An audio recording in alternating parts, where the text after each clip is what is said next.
here we go with another live stream, and which my cat Mimsy was very excited to learn it was National Cat Day.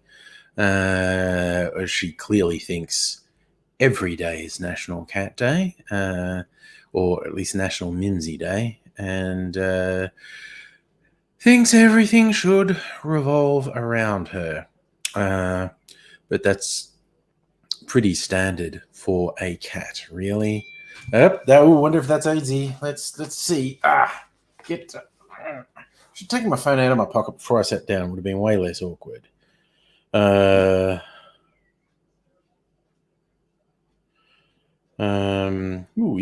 Okay. Sorry. I was just checking the massages.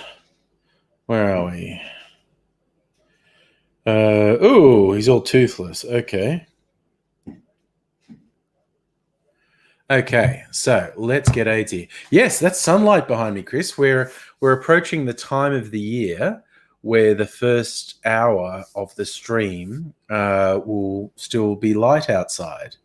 And hello, Catherine. Just woke up from a nap. I hope you're feeling well. I've just got to send a linky dinky doo to AIDS. Let's get that happening. Okay,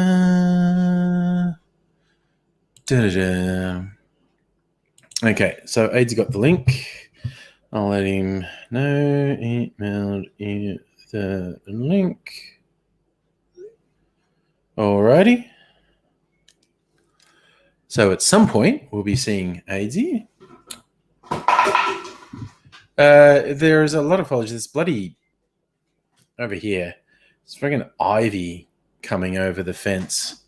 When in another month or so, it'll be much more light out there when I do the stream. So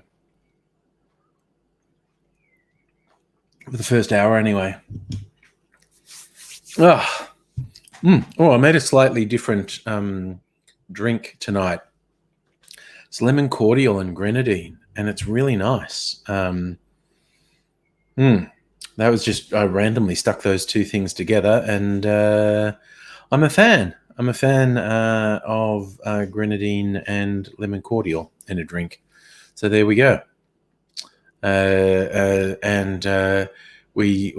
is it now? It's 2 days from Halloween. It's less than, I think, isn't it less than a week till the or is it a week? Is it a week or less than a week till the US election? It's the 3rd. Yeah, it's Tuesday. Chris had a fantastic day, which is nice. Some annoying things. Some work stuff that got you pissed off, but overall a great day. Dude, that is a marvelous attitude to have, acknowledging the imperfect nature of the day, but still having a great day. That is a very fine outlook to have. My day was fine, just doing work. Thursday afternoon, because like everyone's working from home, so we have this broader team meeting that's not about work. We socialize. We have to chat, play some sort of game. Often we're just doing quizzes like trivia or whatnot, or some sort of activity that gets everyone involved.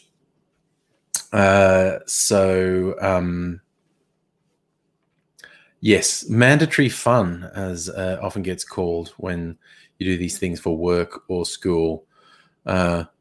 The idea is that you're going to have fun, but you also aren't allowed to not take part. So mandatory fun. That was this afternoon, and one more day of work. And then it's weekend, and then it's Monday, and then Tuesday's a holiday. So, yeah.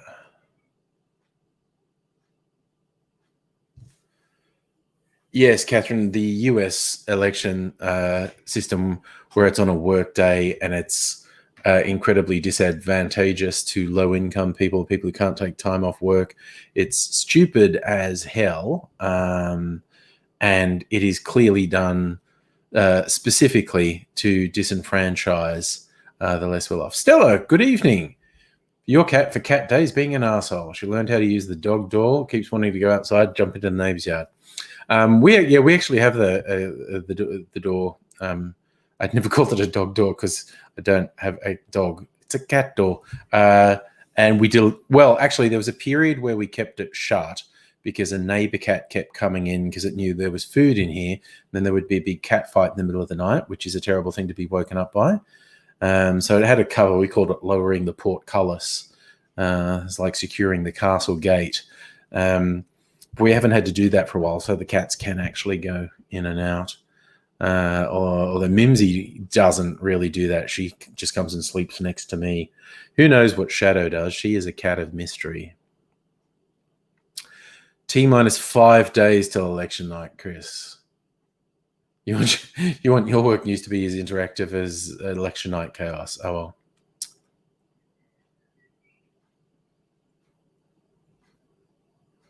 Oh, MLB may have just shown you can't go back to work anytime soon, no matter the regulations. Dang.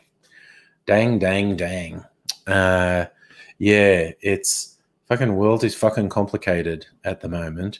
I think it's France and Germany are going into lockdown, sort of in the ballpark of what happened in Melbourne, but not as strict.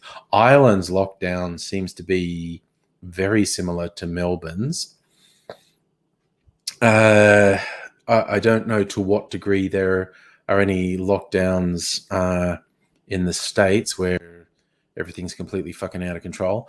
And look who's on his way. It's Toothless AZ. Hello, it's Toothless AZ. You're going. Thanks for letting me play on your show, Angry, because I've been away for a very long time and I was bad, but now I'm good and I've got no tooths. Sam said you see circumciser. Yes. In the mouth. 7 savage Sadducees attacked you. 7 savage Sadducees attacked me and punched me in the mouth with iron bars. Or alternatively, I dropped my fucking teeth while I was cleaning them. And smashed them. Didn't know.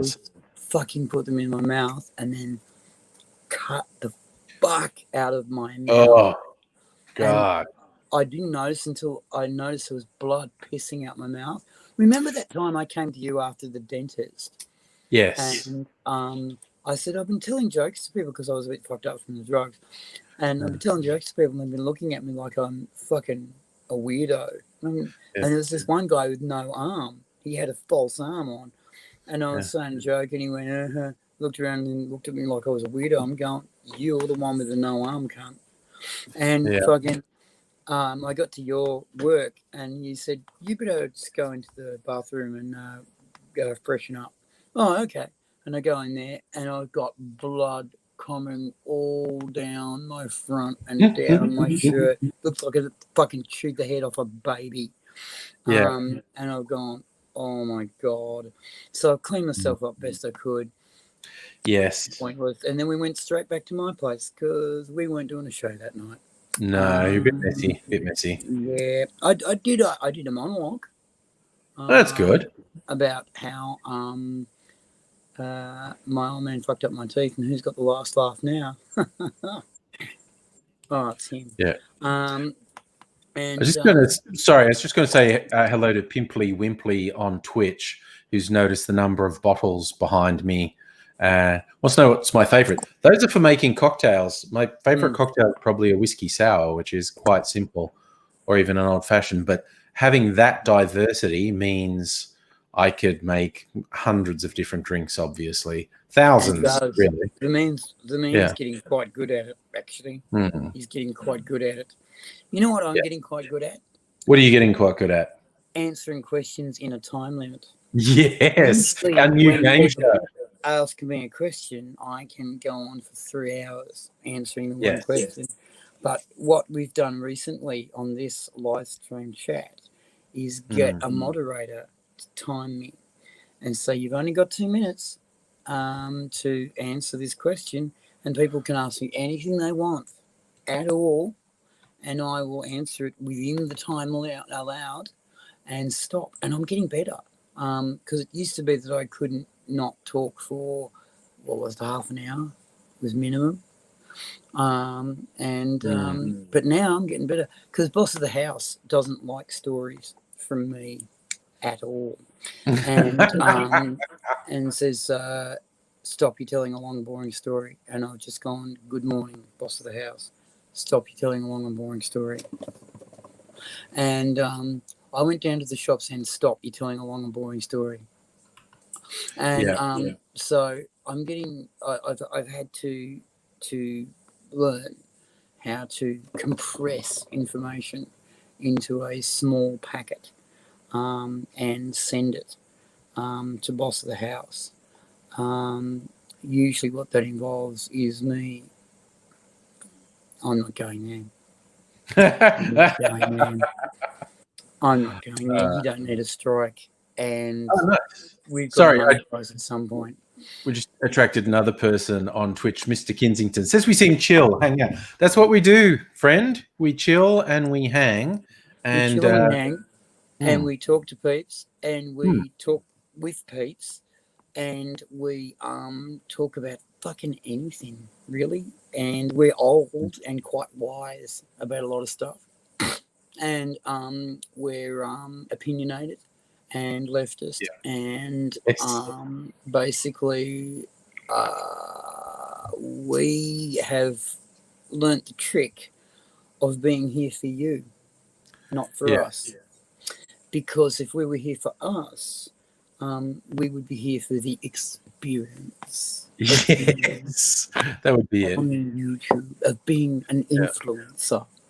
I am an influencer on YouTube and on Instagram and on Twitter and on Facebook and on Press and on SoundCloud and on Vimeo,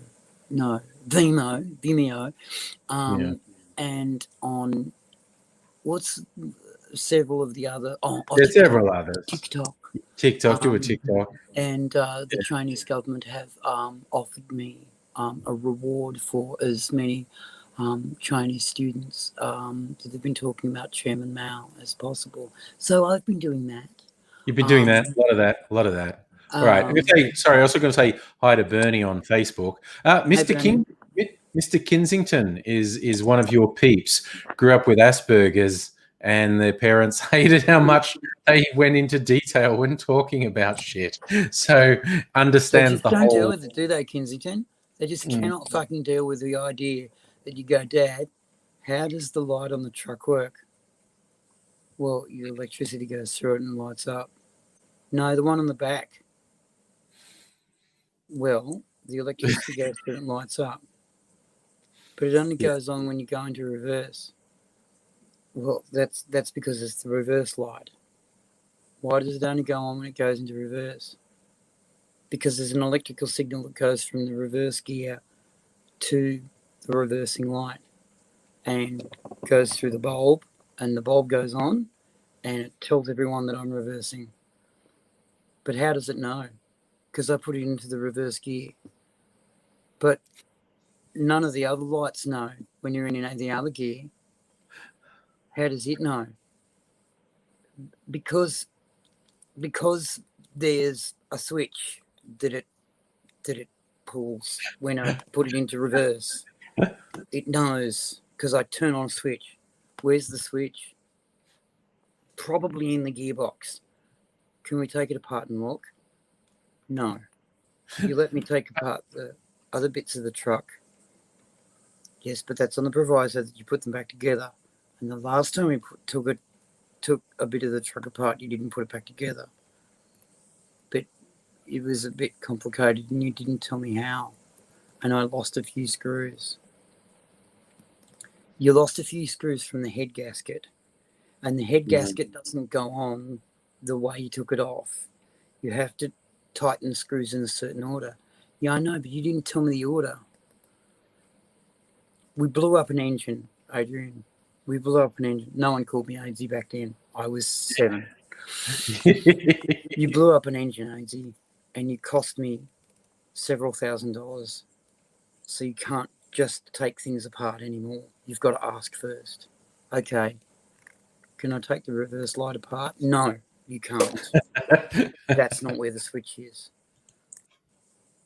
If I followed the wire of the reverse light and I found the switch, could I look at it? Sure, man. Sure. Turns out the reverse light is actually a solenoid that comes from the front of the engine bay. And if you chase it all the way to the solenoid and take the solenoid apart and put the solenoid back together again, it doesn't work. Which is awkward, because then Dad gets pissed off because the reverse light doesn't work, and the cops come and get him and go, your reverse light doesn't work. And he goes, okay, thanks for letting me know. And they're going, why are you upset, Mr. Surname? He says, because my son took it apart. Which son? This one. How old is he? 7. Why'd you let him take it apart? Adrian, yeah? Why didn't you ask the nice policeman why they've got numbers on? Oh, yeah. Hello, Mr. Policeman. My name's Adrian. I'm 7 years old. I go to Bridget's primary school. They've got nuns there. They're little. Could you tell me why you're wearing numbers? Well, we're wearing numbers because that's our number of police. But no other police in the world wears numbers. Right, okay. We wear numbers because in New South Wales, when we started the country, the police came often from convicts, and the convicts all had numbers. And so when there was a convict who became a police officer, he took his convict number and put that on his uniform so that the other police would know to have a special eye on him because he might do something wrong. And so he had a number, and then he had to be especially good. Oh, have you got to be especially good? Have you done something wrong? Were you a convict? Were you in England and you stole some bread and had to come here? No, no. Now it's tradition that all police wear numbers because we are proud of our heritage, and we're very proud of the fact that we all have numbers, and we're all Australians, and all Australian police have numbers, because that tells us to be proud of where we've come from and who we serve. Who do you serve? We serve all of the people of Australia. We make sure that they're okay and they're protected, and if anyone wants to do anything bad, we can stop them. Oh, what do the numbers mean? Okay, the first 2 numbers of the year that I go to the academy, the next 2 numbers are the courses that I did in the academy. The next 2 numbers are the first police station I ever went to, and the last 2 numbers are my rank when I came out of my probation, and that stays with me for the rest of my life. And if it's very low, I know to aim high. If it's very high, I know to stay high. Oh, your number's 01. Does that mean you were very low? No, it actually means that I graduated first in the state. Oh, so you were very high then? Yes, that's why I'm a senior sergeant now. Oh, do other people have 01s as well? Every year there's a 01. Do you meet them? Sometimes we meet. Yes. We recognise one another as 01s? Yes. Is it like a party? Do you have like a 01 party? Because that would be cool, to get all the 01s together. And he's like looking at my old man desperately, and he's going, the brake light, can you see? Can you see? Can you? And he's going, yes, I can, Mr. Surname. How about you get that fixed when you can? I've got to go. Where have you got to go to? There's this radio here tells me that I've got things that I've got to go and, do. Oh, what's it telling you to do? It's telling me that I've got to go to the station to interview a prisoner who's done something wrong. What did he do? Well, we don't say that he did anything until we charge him. Oh, how does that work? Well, when you arrest someone, you arrest them for something you think they've done. What did you think he did? We think he might have stole something from a shop, which is bad. You'd never steal something from a shop, would you? No, I don't have any money. I'm not allowed to go into shops. I wonder fucking why. 7-year-old AD making cops want to run away in terror. And this cop's just going, what have I done? What have I done? I talk to kids all the time. I do the school tours all the time. And this is that fucking kid who doesn't stop asking fucking questions about the details of things. Yeah. And you know that kid is going to go and find someone to tell every last fucking detail to. Yeah. And then my old man, who's crying quietly behind the wheel, stinks of alcohol but doesn't get breathalyzed because the cop just wants to get away. Just from sympathy. Just get away. He knows that I'm going to ask my old man every last little bit of what the cop told me and check facts. And my old man's going to have to try and remember everything he said. Oh, my God. Because I will remember everything he said. Yeah. And say, does that make sense with that? And does that make sense with that? And does that make sense with that? And my man's going to finally get home and say to my mother, your son did very well today. And I only found out a lot later that when he said your son did very well today, that meant take him the fuck away from me now. Yeah. And she would go, oh, that's great. Okay, Adrian, it's time for you to set the table. Okay, how many courses are we having? We're having 3. You know how to set up for 3, don't you? Yes. What I do is, why don't you just go and set up for 3? Just do it. Don't tell us. Just do it. Why don't you just go and do it and I'll check it. Okay. I would have thrown a few Paper hellos. napkins or cloth? Yeah. Cloth. Just want to say hello. The ones or the normal ones? Normal ones. Say hello to Annette. They're in the same Invisible Chicken. And Hellion, hello to Kirsten.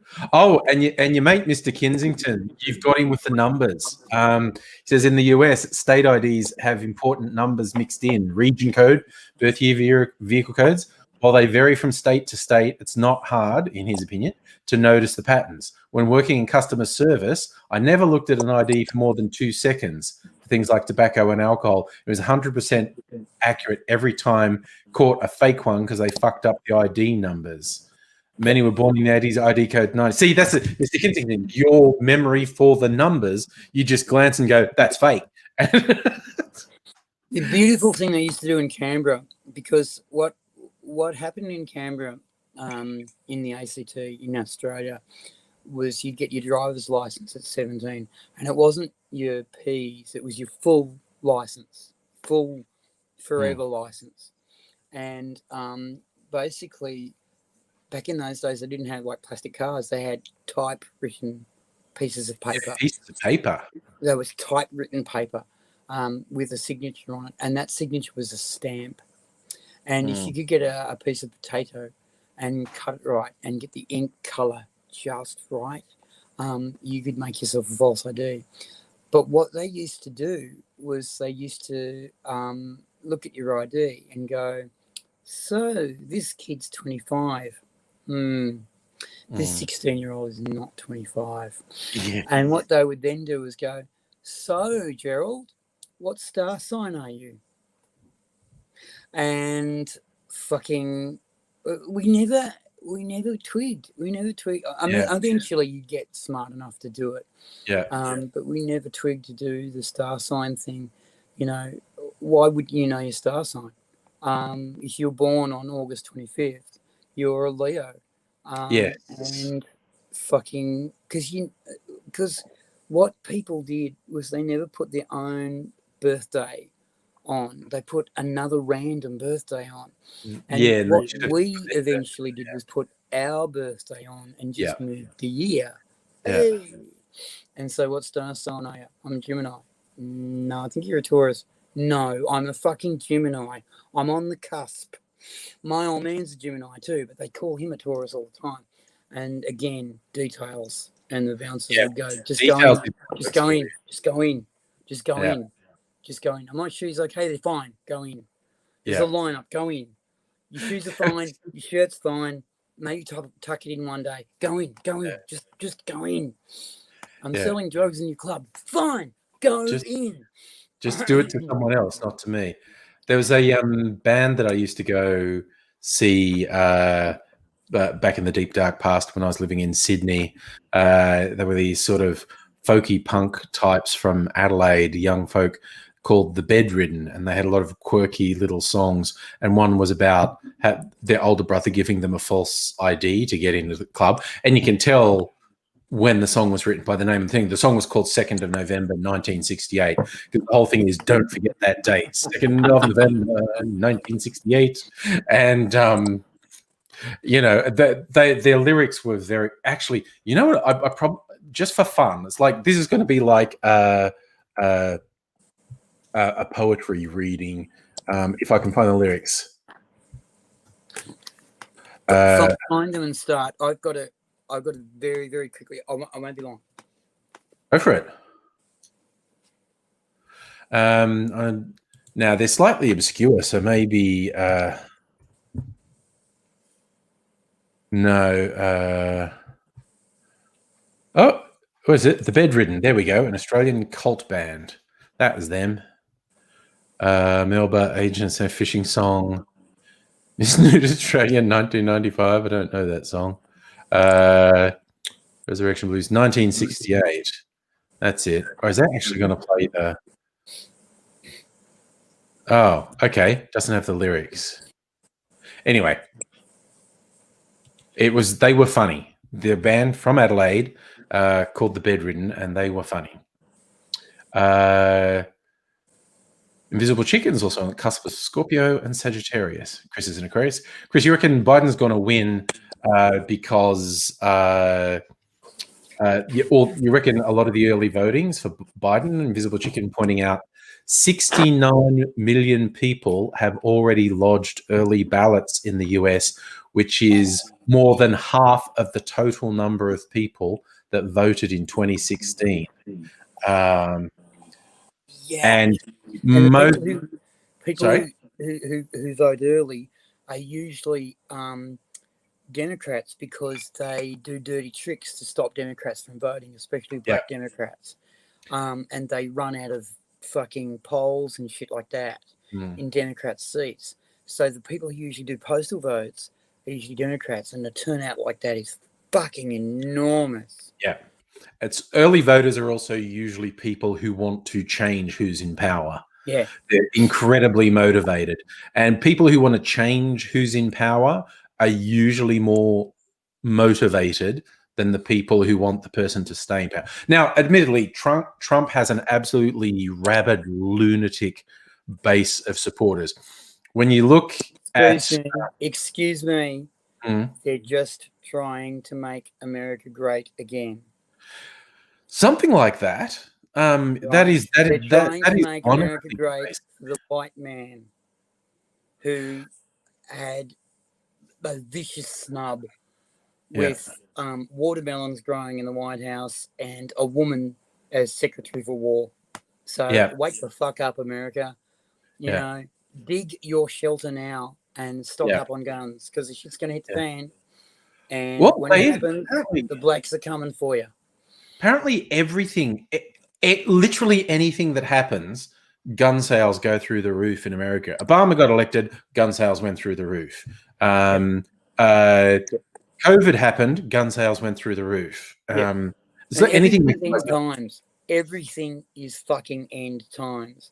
And apparently the polls are so bad for MAGA that the preachers have been fucking going nuts on the pulpit, going, if fucking Obama gets back in. Excuse me. Yeah.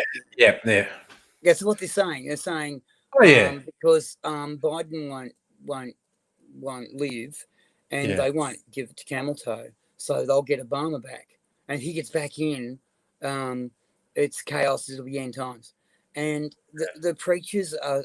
I heard one today of a podcast say, "Well, I got a revelation of 10, and 10 plus 10 is the victory of the proper president. So all we need is 5 percentage points in your Congress, 5 percentage points in your Senate, 5 percentage points here and they're like doing numbers according to biblical numerology. Yes. And this is how fucking worried they are that they're going to get another Democrat fucking government. Yeah. And they should be worried because the Republican government fucked it completely and has ruined their economy. Yeah. And because they're setting up for wiping out abortion, they're setting up for fucking splitting up the have and have-nots. They're getting ready to crack open the haves and the have-nots on moral lines. I didn't understand this for the longest time. That because in understand that I'm Australian, I come from the Westminster tradition. The British have been very open for the longest time about having 3 classes. They just said openly, we have the ruling class, the middle class, and the working class. And the ruling class are on top and get all the money, and the middle class are in the middle and they do all the industry, and the working class do all the jobs. And we feed them and we make sure they don't die of diseases, and we make sure that they get an education that allows them to work in factories, and they don't die of hunger. But they're not going upwards. They're not socially mobile. They're staying in their place. And fucking still in Britain, they believe it. They believe there's no hope. You're going nowhere. You're staying in your class. And there's resistance if you try and get out of your class. There's resistance of the people around you. It's very odd. So I grew up with that understanding, right? But over in the States, they say this is the land of opportunity. You can be anyone. You can do anything. You can go anywhere. You can be anyone and do anything and go anywhere, except be a woman, be black, be gay, be Hispanic, or be anything than a white man. Yes, but straight white men, opportunity abounds. Yeah, with family money. You've already got to have money. Oh yeah. Sorry, because you have to be born into Trump a privileged started with position. nothing but $6 million from his old man and fucking enough contacts to sink a battleship. You know, Bondi, our own Bondi, never made a cent in his life, but always managed to get investors because he was Bondi. He was one of us. He was one of Christopher Skase stole billions of dollars and got investors. And faked because he was one of us. Which means that, you know, and basically it's the same way it works over there, except that they're actually more formal about it. I didn't realise how formal they were about it. I only recently learned that redlining still exists. I thought that it's illegal. Yes, it is illegal, but it still happens. Like you live there, we're not giving you money to invest. Is a thing where insurance companies basically take a map and they go, this is where the white people live, and this is the insurance premiums for their houses.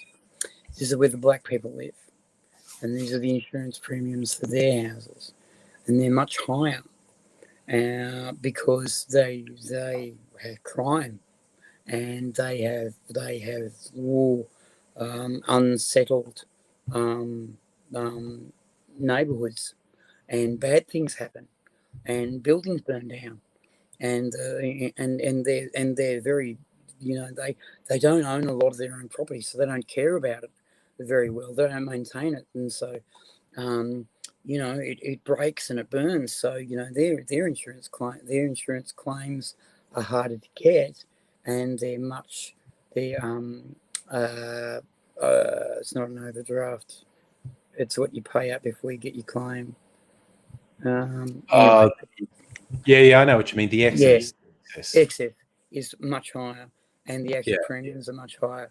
So to start a small business in Blacktown, America, and you're only allowed to live in Blacktown, America, if you fucking try and move into a white suburb, matey. Trump actually saying that openly in his campaigns. There's this thing about a bunch of white suburbs had these various rules that were all about redlining that made it incredibly hard, if not impossible, for black people to move in there. And a lot of those things were made illegal when Obama was president. And Trump is just straight up saying, I'm giving you back your suburbs. I'm going to get rid of all of that. So make the suburbs great again. He says the quiet part out loud. He doesn't care. It's just the thing. I mean, when he first said, we got to put a wall up because these Mexicans, they're bringing drugs and rapists and criminals, and I know it's just open mouthed. I was going, wow. Okay, so this is his last day of his campaign. The audience was going fucking nuts. Yeah. And I just thought, okay, it's they've been fucking prompted to, and I find out later, no, they weren't prompted to. Finally, someone said what they wanted. Yeah, they wanted to get back. That's the reason they go for Trump when Trump is obviously lying to them, and the vast majority of those incredibly unbalanced Trump supporters, if you could sit them down and have a calm conversation and go, he's lying to you, right? He's a rich prick. He thinks nothing of you. You could, most of them, and you're like, he's actually a rapist, right? You know that. Yeah. Most of them, if you could have a calm conversation, would go, yeah, pretty much. But why they're doing? Because Trump hates the people they hate, and nothing else matters. Trump is just openly saying, anyone who's not you, anyone who's not white conservative people, we fucking hate them, don't we? And they put the blinkers on and pay no attention to all the self-evident truths about Trump because he hates the people they hate. And he validates their hate. On the internet today, I was watching a bit of the news about the election because I knew I was going to come on tonight. And I saw on a nationally broadcast news a right-wing pundit call the vice president opposition Kamala camel toe, and no one picked him up. No one picked him up. Everyone's just calling her camel toe, and no one's picking him up. Yeah, it's like because nigger bitch is fucking president. How ridiculous. And so they just demean and belittle her into nothingness. She's not just black. She's actually half foreigner and half black. One of her parents is Indian, as in from the subcontinent of India, and one of her parents is black. So she's half black and half foreigner. So she's pretty goddamn bad. Oh, so it just gets worse. It's you know what it is, don't you? It's the Obama situation. It is. It is. Again. Yeah. Birth video. Birth video. Yep. Yeah. Yep. Birth video. Well, birth truthers. Truthers tonight. We've got about a week. Well, let's see. Okay, the election's on Tuesday. We probably won't know in any definitive way the result on Tuesday. It's really up in the air how long it's going to take to count enough votes because with all the absentee voting and whatnot because of your COVID. It's impossible to know when a result will be declared. I know all the media are going to go. They're going to be going mad with exit polls, which are actually totally untrustworthy, particularly in America.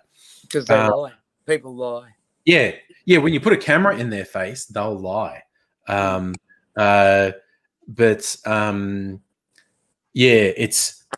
It's really hard to know what will happen. Kirsten wants to know, will there be civil war by Friday? No, there'll be noisy people. No matter who wins, there'll be noisy people. But actually, it will be worse if Trump wins, because a bunch of people who will just go like, I'm just not putting up with it. Fuck it. And shit will go south, and Trump will go even more totalitarian, and things will spiral. Whereas Trump loses, a lot of his loudmouths will get loud. There will be violent incidents, probably including people getting killed. But I believe it'll lose steam. It'll just go away. But you also watch what happens when the FBI starts moving and arresting the entire administration for the crimes they committed. Yeah. Start watching what happens then. Biden will not go after them. As simple as that. He won't. But the FBI has basically quietly, it's fucking open secret now that the FBI has been so belittled and humiliated by this administration that they've gone, we're going to get them for every fucking crime they've committed. And Jesus Christ, they committed a lot of crimes. Oh, and yeah. People just let it go. It would be trivially easy. It would be trivially easy to indict the whole Trump camp for a whole succession of crimes, because they've just been criming out in the open. It's like crimes have been so obvious. And there's that. It's not really a precedent. It's just a way of thinking in the US that a sitting president can't be indicted for crimes. It's not actually a law, but it's a belief. And that's why that Mueller thing never went anywhere, because Mueller said, I'll tell you information, but I'm not going to launch proceedings, because I won't launch proceedings against a sitting president. But he loses office. He ain't a sitting president anymore. And if there's as you say, if the FBI's been sitting on a shit ton of evidence, start knocking on doors when they don't have that protection anymore. Oh, I mean, yeah, no, the FBI, because they got fucking every fucking time they turned around, because they had the audacity, the FBI had the audacity to turn around and say, actually, there is something in this Russia tampered with the election thing. They had the audacity to say that out loud. And Trump has fucking never forgiven them for it. And it's like, Trump, another country meddled in your election. Yep. You should be worried about that. You personally should be fucking jumping up and down about that. Yeah. And he's gone, well, you guys are fucked. And like, I'm to this day stunned that the United States of America allowed the inauguration to happen. I'm to this day stunned that an inaugurated president had only just finished losing a fraud trial. It's how the system works. People often say, "Oh, can you say something good about Trump?" Well, he completely destroyed the Republican Party. They threw everything they had at him, and none of it worked. As opposed to, you saw in this round, the Democratic Party threw everything they had at Bernie Sanders, and it worked a treat. If the DNC hadn't made the moves to tell everyone, you're all dropping out, the only person competing against Sanders is going to be Biden. Biden's the guy. And the Republicans never did that, because none of them I think the big difference is none of them believed Trump would win. And so by a process of attrition, he ground them down one by one. And every time one of them went, it made Trump look stronger. And whereas the DNC were fucking convinced Sanders was going to win, and so they threw all their power at him in one blow, and it worked. Yeah. So yeah, if someone wants me to say something good about Trump, well, I guess you'd call it good, because the Republican Party threw everything they had against him, and it didn't work. He beat them, and he then made them come crawling back to him. He made them humiliate themselves and come crawling back to them. Biggest bunch of cucks ever, honestly, seriously. But at the same time, what frightens me is the emboldening of the religious right, and I'm talking the far religious right. Oh yeah, the lunatics. Yes, they are opening pray the gay away camps. They've put another $25 billion into finding the gay gene. $25 billion. That's a fucking stealth bomber.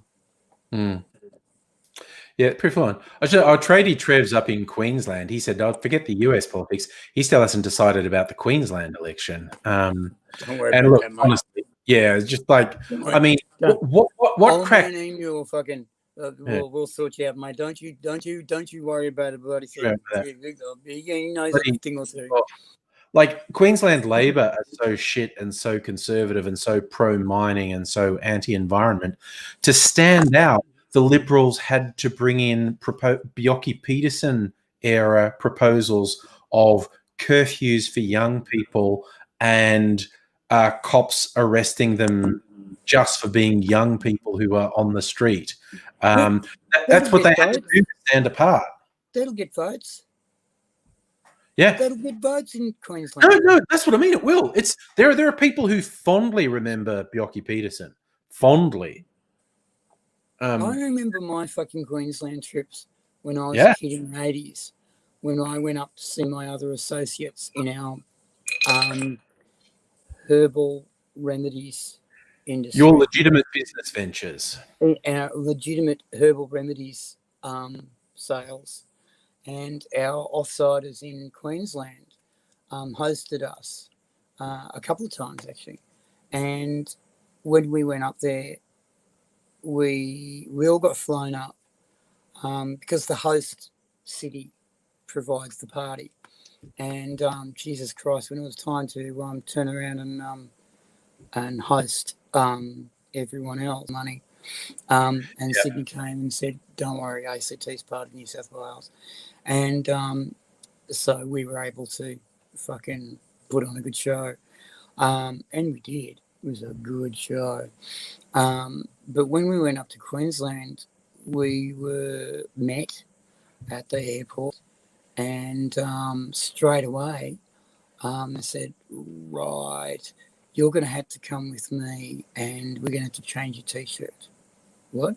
The T-shirt's too offensive. You'll get arrested. Excuse me? Because we'd already been told, do not bring anything with you. We've got it all here. Do not bring anything with you. Not even a fucking stick of gum. Bring nothing. Don't bring a joint. Bring nothing. Don't have a joint before you get on the plane. Don't smell. If you're younger than 16, don't smell like you've had a cigarette. And we were just going, it was ridiculous.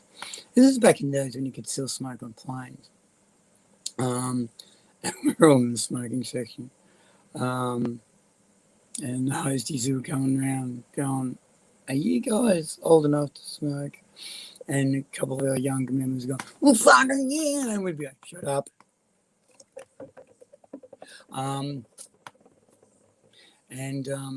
Ma'am, thank you for your kind attentions. We are fine. In fact, what's on the menu for today? Because we're all in business class. Very nice. And so, we got off the plane, and they fucking had shirts to put on us because our shirt, they knew some of us. One of the guys had an Addy Hash shirt on, and they said, "That's got to come off now."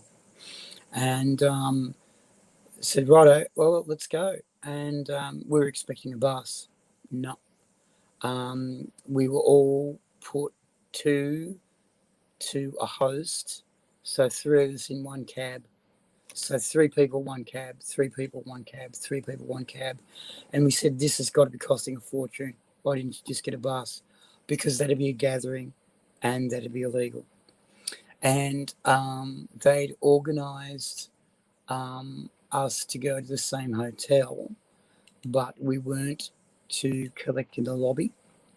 We were to collect on another floor in a lookout, in an overlook.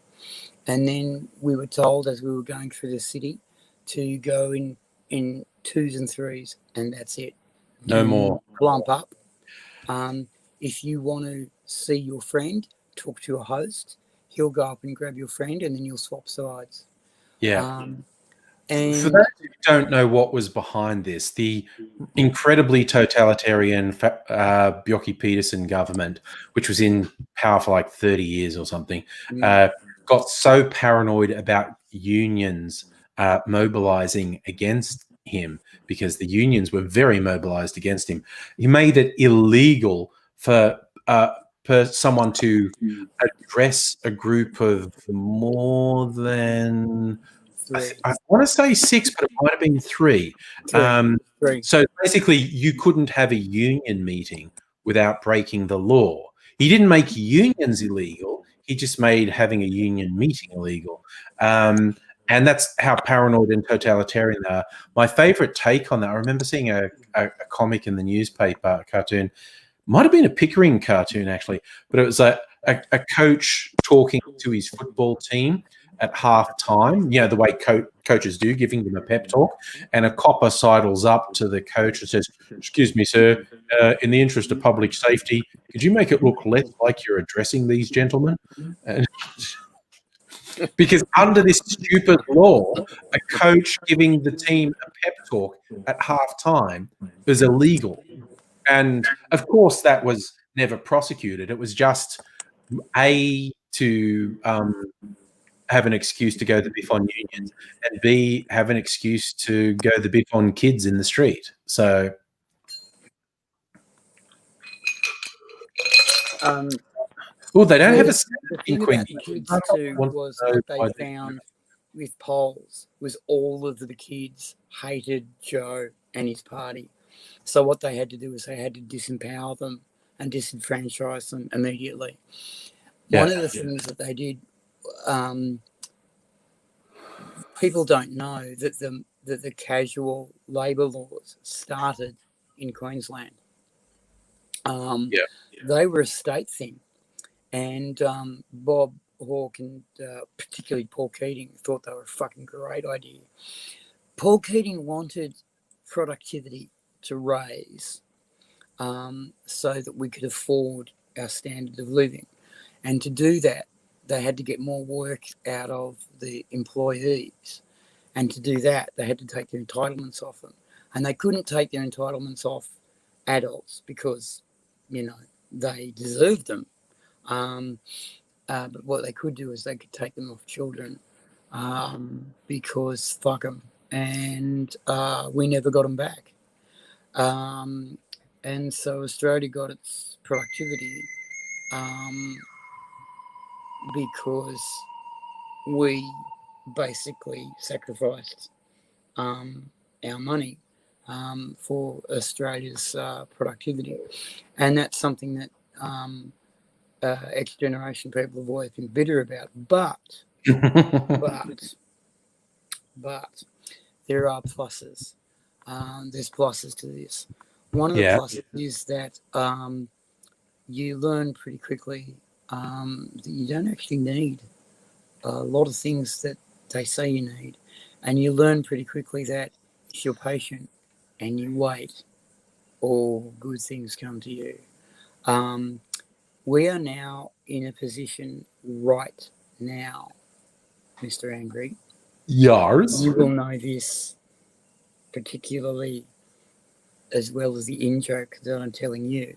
We are in a position right now, as the new normal happens, a lot of the older ones won't be able to cope because they don't have any idea how to handle the new normal. They don't know how to handle having to do things on your own initiative. They don't know how to handle things about imagination. They don't know how to handle things about self-organising at home with nothing but a laptop and an internet connection. They don't know how to make their own stuff. Whereas we've always had to gym crack, improvised everything forever because we never had the money. The other thing too was they had the gall about 5-10 years ago to yell at Generation X for not buying houses because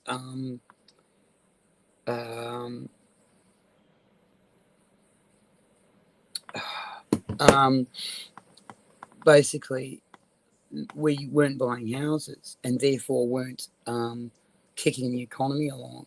And all the older people were going, well, where are we going to get all our money from?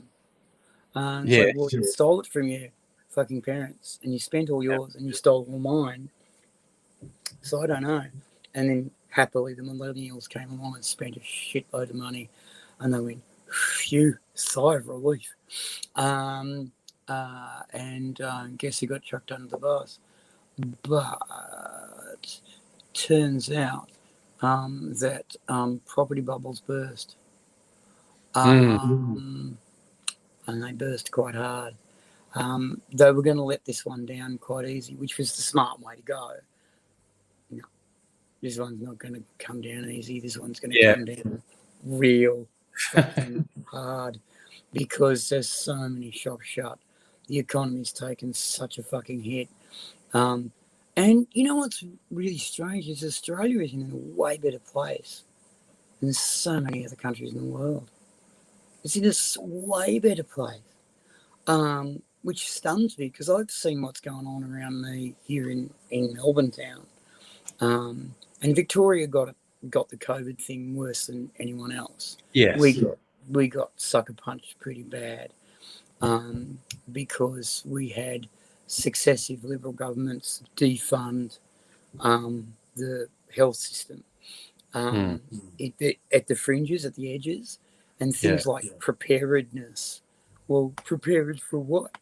Fucking, it's not here, so it's not a problem. So you don't have to put any money in. This is like, because I'm working in cybersecurity at the moment, and health's more serious than cybersecurity, but it's the same problem. If you spend money on preparing for something and stopping something from happening, then, and if you do your job well, the thing doesn't happen. So they say, why did we ever give you any money? Nothing ever happened. But if something goes wrong after spending the money on preventative things, they go, why did we spend the money? Because something went wrong. It's basically lose-lose. Safa is accurately pointing out, you're absolutely correct, AZ, in the Libs cut the health budget, but Labor never fixed it. And they had a bit of time to do it, and they didn't. And also, Dan Andrews has served time as health minister in the past as well, prior to being premier. But it was the deviousness was done by the Libs, but Labor never fixed it. And they had enough time to. They did have enough time to, but they had a lot to fucking do because they had infrastructure that was bleeding everywhere. Oh yeah, absolutely. They fucking, it was everything was bleeding. Fucking everyone says, oh, John Howard fucking put the fucking economy into fucking surplus. Well, the way they did it was they stopped spending on everything. No maintenance happened for 15 years. And roads were breaking, bridges were breaking, fucking railway system, which was where most of our freight goes, nearly broke down.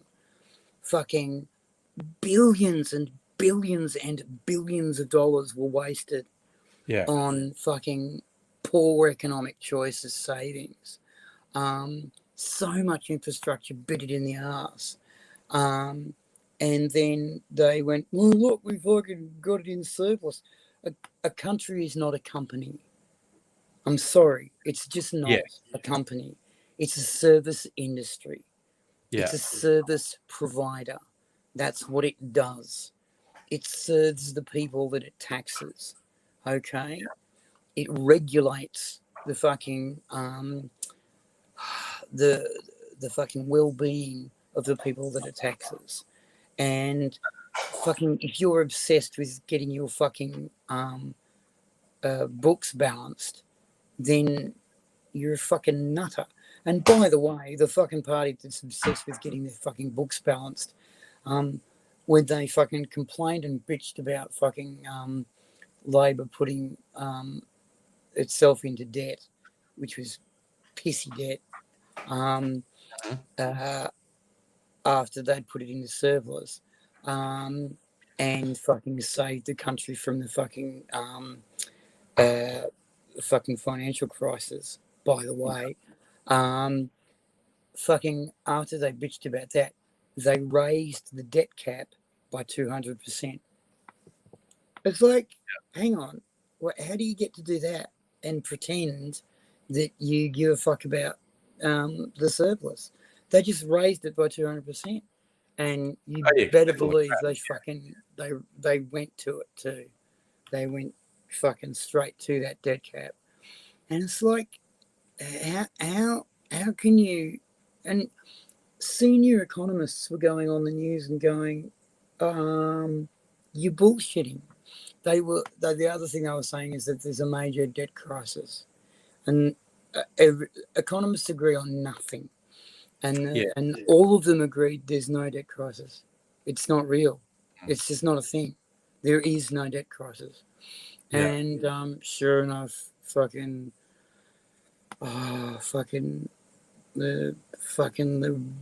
fucking readers of the fucking Murdoch press fucking said, "Oh God, we're in trouble." And I had the gall to sit a few of these grey army down and say, how are we in trouble? Well, we're in trouble because of the debt crisis. What's the crisis? Well, we're in debt. Who to? Well, to the people who lend us money. Who are they? Well, this is the World Bank. No, we don't owe the World Bank any money at all. Well, then it'll be it'll be the World Finance Bank. No, we don't owe them any money at all. In fact, they owe us money because of gas rebates. Well, I mean, but we've got debt. Yes, we have debt. Who do we owe it to? Well, we owe it to other countries. Nope, we owe no debt to other countries. We owe debt to corporations that have sold us things that will go on our books as assets. Therefore, there is no debt. It's a sale. Because the assets haven't turned up yet, fucking thank you very much for those fucking F-35s that we paid for that didn't show up. That was a big problem for fucking Labor's debt crisis. It cost a fortune, but because they didn't show, they couldn't go on the books as an asset. And in weapons procurement, you can't show an asset until it's actually on your fucking soil. It's still not here. We've paid for them. And so that turned into, that's part of the debt crisis. And I had to fucking school these old fucking assholes into, guys, there's no debt. You know, the actual debt is $25 million, which is basically a week's pay in one state in Australia. It's like asking your mate for $20 over the weekend. And that was the debt that the Liberals got left with. That was what they got left with, was nothing. And then they made this big fucking song and dance of it. And then they brought in these austerity measures for no reason. And it took me ages, but I figured out what it was Tony Two Tonks wanted the suffering of the financial crisis. He wanted the poor people to suffer the financial crisis that we never did. Yeah. Because Labor fucking shielded us from it, and also refused to let the banks trade their third. Australian banks have to have a third of their Deposits holding in cash. Yeah. They have to have it with them, so that if people want their money, they can give it to them. I know, it's crazy. And in America, all the banks said, "Oh, we don't need to do that. We can fucking use it to invest. We can sell that." And they did. And then all of a sudden, fucking the people fucking needed their money back, and other banks wanted their money back, and other banks said, "America, can I have my money back?" And America went, "You can, when these things mature."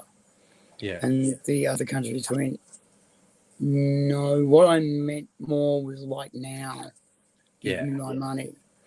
And if you want to get angry about that whole fuckery with particularly the American financial system, the thing that led to the global financial crisis, watch the movie The Big Short, where they highlight not only is all of this always bullshit, and not only was the GFC completely foreseeable, multiple people did foresee it. And ABC Four Corners had a fucking show on it fucking 8 months before it happened.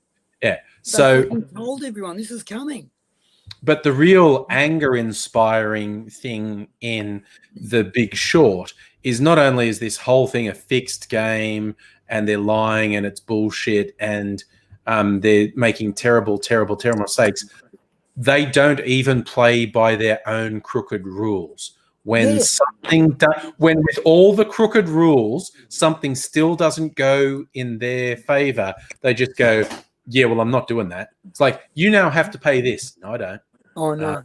I'm not going because I've actually got the money and you want it. They actually fucking cheated on the already cheating.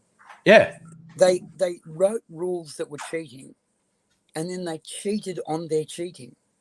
Yeah. And it was like, you're breaking your own laws. Yeah, you're breaking your own crooked rules. Yeah. Because that's wild. You just feel like making more money off the misery of people who you've ripped off. Yeah. Oh, and also with the politics thing, a related thing, what you're saying about the Conservatives in Australia, Safa asked the question. I don't know if you've seen this or heard about this, whatever. Kevin Rudd launching this petition for there to be a royal commission into the influence of the Murdoch media and Australian politics. Have you seen that? Like, hundreds of thousands of people have signed this petition. Wow. And it's all bullshit. The Liberals can extremely safely ignore it because it's Kevin Sour Grapes Rudd. Now, personally, I think the things he's saying about the Murdoch media are basically accurate. But this is politics, and the Libs can very safely ignore it, and they will ignore it because it's just Kevin Sour Grapes Rudd having a little bitch. But what was interesting is Rudd spends a week or so stirring this shit up, and this week the Murdoch media run a story that this some international body that Rudd's on the board of received $650,000 in donations from Jeffrey Epstein before he died, and the boss of it had a close relationship with Jeffrey Epstein. So honestly, I think almost without a doubt, if you look into it, the boss of this charitable organization went to underage child sex parties on Jeffrey Epstein's pedo island. I reckon that's absolutely the thing. But everyone's going, well, that's some interesting timing, isn't it? Rudd spends a week or so giving the Murdoch media grief, and then the Murdoch media wheel out a story that this body that Rudd's associated with in the past, like 10 years ago, got $650,000 from Jeffrey Epstein. It's you know, I once remember seeing a doco about a court case, and it was in America, and it was these kids, and they were being done for murder. It was an outrage. It was an outrage. They'd basically got these kids. They were all underage. They interviewed them constantly for between 16 and 18 hours each. They denied them any kind of kind of rights. The kids were heard several times asking for lawyers and never got them. One of the kids was clearly retarded, and he confessed to these crimes, and the confession was such a joke that on the tape of the confession you can hear the cops telling the kid what to say, and when he fucks it up, he fucked up his lines all the time and said, no, you remember it was dark. Oh yeah, it was dark. And this kid fucking had no idea what he was saying or doing. During the trial, he couldn't sit still. He was bored. He was moving around. He didn't understand what was going on. He was virtually unfit to be tried. He was, and his family was just the same. They were terrible. They were just retarded.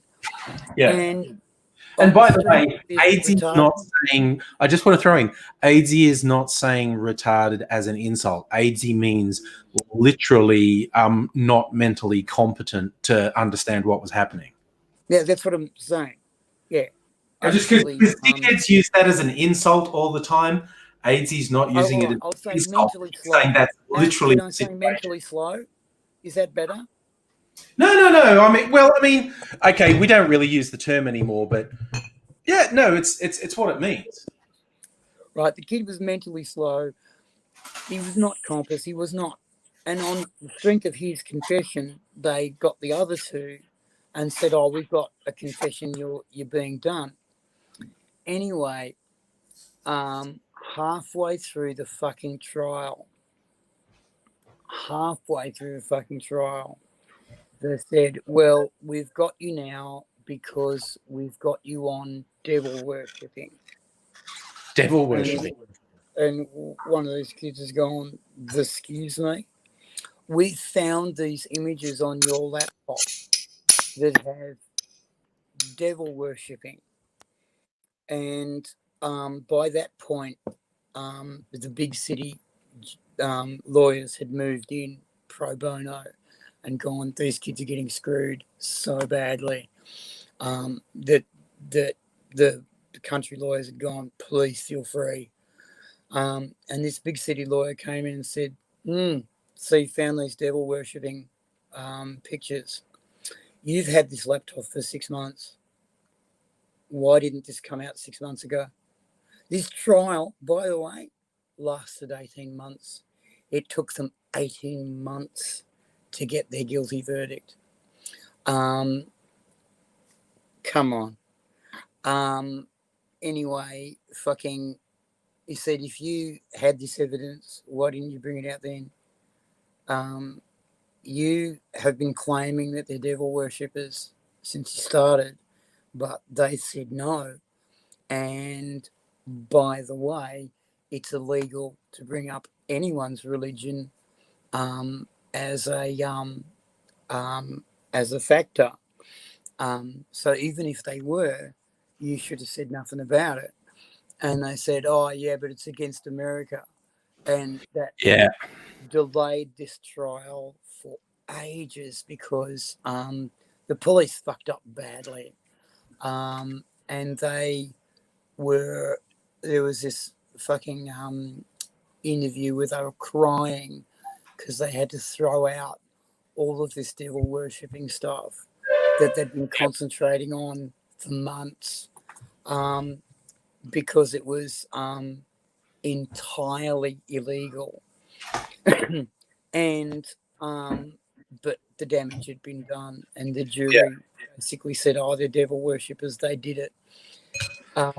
They set these kids in jail. They were there 10 years. Then they found the DNA of the father of one of the kids, who we also meet in this doco. And effectively put him in the frame. So they had to release these kids immediately. But they wouldn't do it until they signed a piece of paper saying they wouldn't sue the state for $1 billion because they couldn't afford it. And so they said, fine, I'll fucking sign. Just get me the fuck out of here. And their lawyers whispered in their ears, sign, it won't matter anything anyway. We're going to go them hard. And they did. They did go them hard. And just recently, last week, they won. One of them's walked away with $2 billion. Another one's walked away with $3 billion. Unfortunately, the retarded kid got killed in prison. And his family got nothing because they filed the paperwork wrong.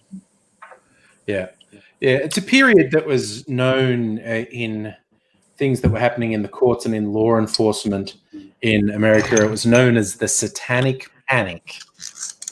With Dungeons and Dragons and devil worship was going to destroy America. It was a thing. It was a really widespread thing. But that stuff is back. Oh, yeah, it is. It's just the anarchists now.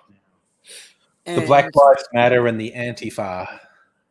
You know, fucking Antifa stands for anti-fascist. And people are being insulted in America by being called Antifa. And it's like, and you're okay with it. And it bothers me a lot. Is that when you actually drill down and talk to these people, they are okay with fascism.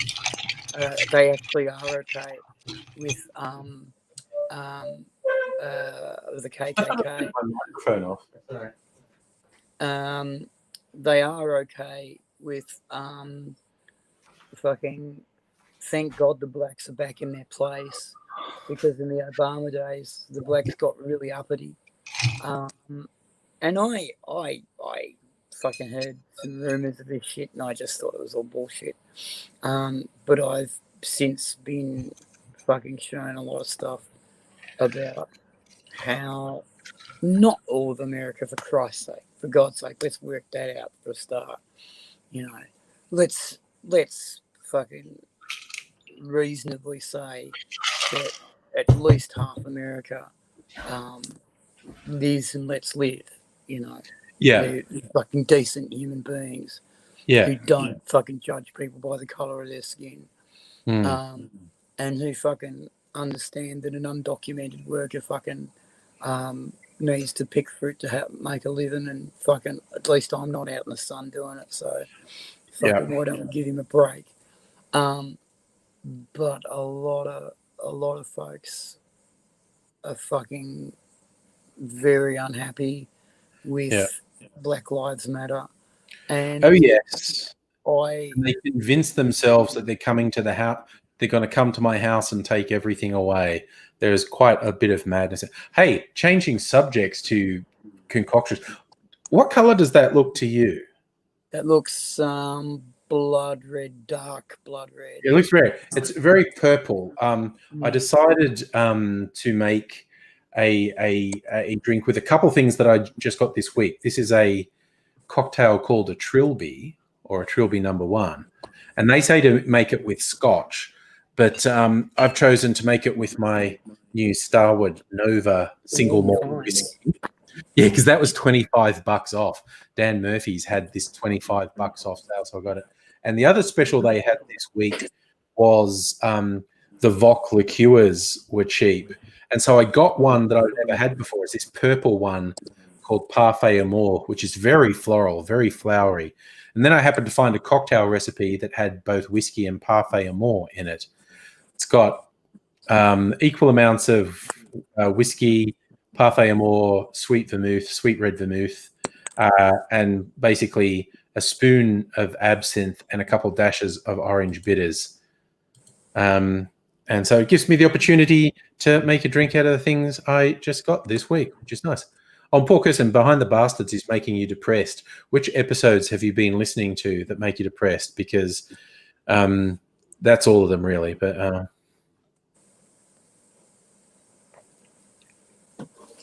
oh, wow, that's really interesting. Oh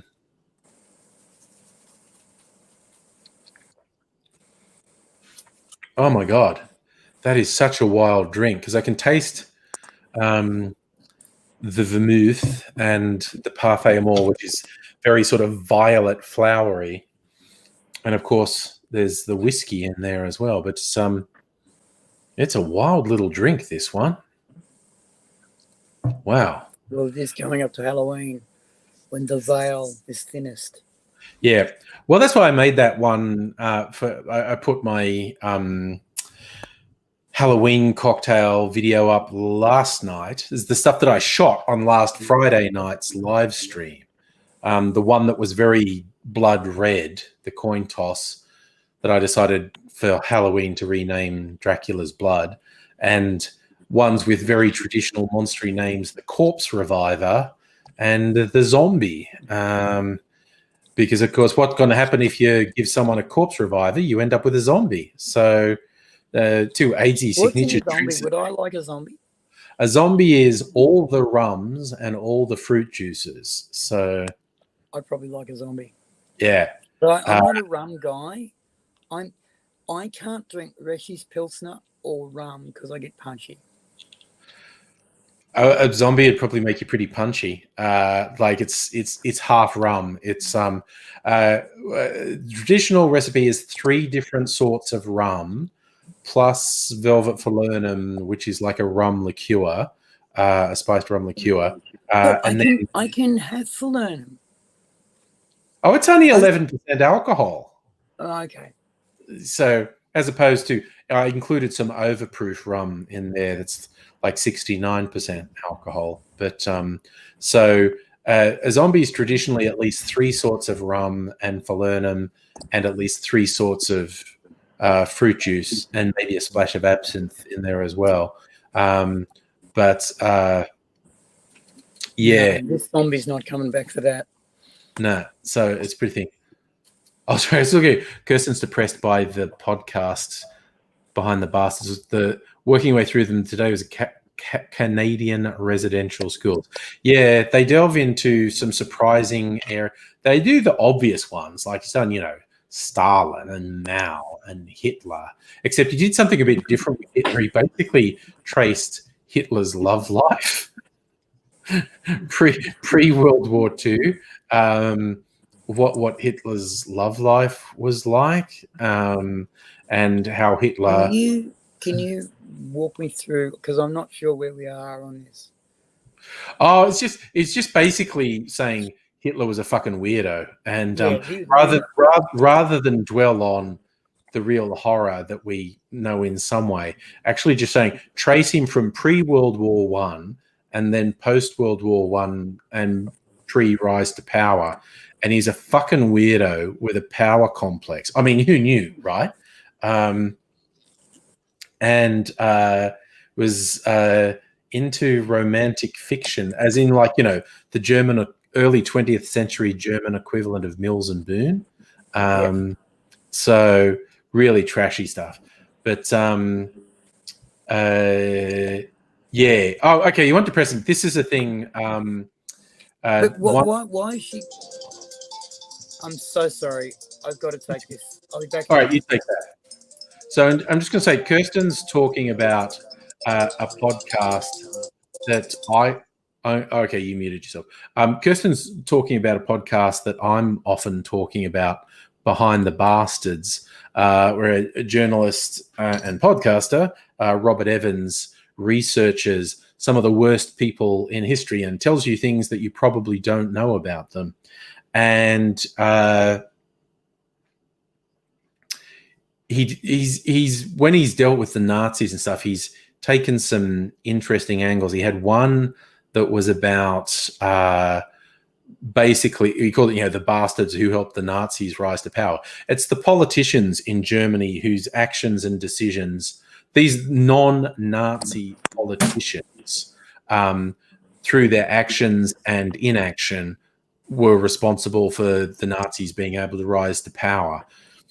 And a very recent one he's talking about the ordinary Germans who, enabled the Nazis to rise to power. And in Germany, there's a phrase for them that basically means the little men. It's like, they're not important, but without them, things wouldn't have happened. And one of the bleaker bits in it was he read a couple of books to get the background for it. And there's a book from a particular guy who is a Jewish guy who went to Germany after World War II. And he basically made friends with a bunch of the little men who had joined the Nazi party during the war, and, was asking them what it was all about and whatnot.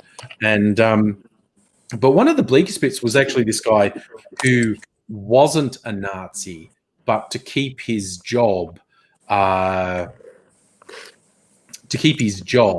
he swore the oath of allegiance, because it was basically, he got told, you're going to have to make the oath of allegiance. This was about halfway through the war, and he was vehemently opposed. He was very anti-Nazi, but he absolutely would have lost his job if he didn't do the oath, and he wouldn't have been able to get another job in Nazi Germany. So he would have been destitute, and he wasn't going to do it. And the boss basically said, I'll give you the weekend to get over it, to think about it. And this Jewish guy was interviewing him and said, like, when do you think the world was lost? When do you think it was over for Germany? The Nazis won. And he said, when I did the oath of allegiance, that was it. And this guy stayed on, and he was like an active resistance person. He helped persecuted people escape. He saved dozens, if not hundreds, of lives. And if he had not taken that oath, he would have been fired. He wouldn't have been able to save those people. And so the interviewer says to him, surely you don't mean that, because, you did good. You saved people. And he said, no, I absolutely mean it. Me taking the oath was when everything was lost. He said, because that meant if I was taking the oath, so were all the other people who think like me. No, this wasn't Oskar Schindler. He said all the people who think like me also took the oath. But if I and all the people who thought like me refused to take the oath, we could have made a difference. Hundreds of people refusing to take the oath would have inspired thousands of people, and there would have been an actual movement against the Nazis rather than the Nazis being unchallenged. And you can say all you like about me saving people, but I had to actively choose evil, giving the oath of allegiance to the Nazi party, when I had no way of knowing if there would be any good down the line. So I had the choice. Oh, wait, you're back. What happened there? So, whoa, what's this? Add to stream. What's it doing? So this guy says, I had the choice to do a good thing or a bad thing, and I did a bad thing. And you say it's justified because I did good things later. But when I chose to do the bad thing, I had no way of knowing I would ever have the opportunity to do a good thing. So that, me and countless other people making that same decision, that was when humanity was lost. That was the most shameful thing I ever did. Was I was silent during a moment when I could have easily, with no skin off my nose, said the truth and stopped the persecution of one person, got another person expelled from, it was a high school situation, expelled from the high school, and he had it coming. He had it coming a long time. Evil happens when good men do nothing. Yes. All that is required for evil to triumph is for good men to do nothing. Yep.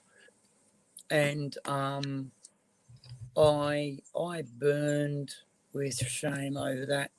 I have betrayed friends, and I have aided enemies, and I don't feel nearly as bad as I do over that one thing, because I reflected on it and I realized that was fucking evil. It was weakness that transformed, bringing to myself the devil. See, I'll link us back to our Southern Baptist friends. Yes, okay. They say the devil gets in, where he can. No, the devil is invited in. We invite the devil in. Yeah. Never ever fuck that up. When I die and they burn me or put me in the ground, they're going to say Azy had his demons. Azy did not have his demons. Azy sat down to dinner with his demons. Azy fucking wrote them letters of application. Azy fucking invited them in. We know that for sure. That Azy's demons fucking were welcomed into his home by Azy, by his knowing fuck. See, and this is the cowardice that shits me about this whole fucking the devil made me do it. No, the devil did not make you do it. You wanted it. You wanted it very badly. You wanted it badly enough that you overcame the taboos of your society and you did it. I had to learn when I realized that I liked blowing guys for sexual fun, that I had overcome the taboos of my society and that I did that. No one made me do that. I wanted it, I did it, and I had to come to terms with accepting that that devil was something that I invited in. And my other devils, I invited them in. I chased them. I chased them pretty hard. I chased real fucking hard. The bastards ran fast too. Some of these demons were going, please fuck no, not again. Our body can't handle it. We can, we will, we're going to. Come on, get in there. I danced with my devils for a long time, and you've got to learn to dance with your devils. You've got to learn to dance with your demons, because you can't get rid of them. The only way to get rid of an obsession is to yield to it. And if you fucking haven't got your head screwed on properly, and if you are weak, and when I say weak, I don't mean, you let yourself do something against the taboos of your society. I'm saying you allowed yourself to give yourself an excuse. Don't give yourself an excuse. If you're going to do it, face up to it and say, I did it. I fucking did that because it aided me, because it fucking advantaged me, because it was politically expedient for me to do. And this thing that I did to this guy, and I say to this day I did it to him, all I had to do was say what the bad guy did, right? Yeah. And I fucking convince the victim to let it go. Yeah. All I had to say was what the bad guy did, and I didn't have to say it publicly. I Yeah. didn't have to say it fucking in a way that would get me in any kind of trouble at all. But I wanted the political capital of Yeah. positioning this guy. I wanted that. And I did use it later, because if you're going to do something like that, then fucking don't wimp out from it. Fucking do it properly.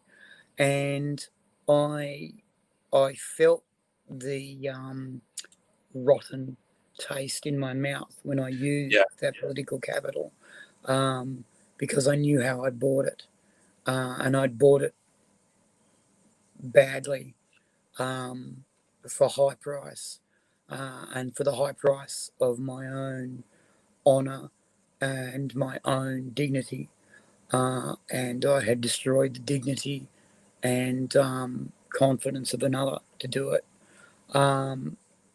Now,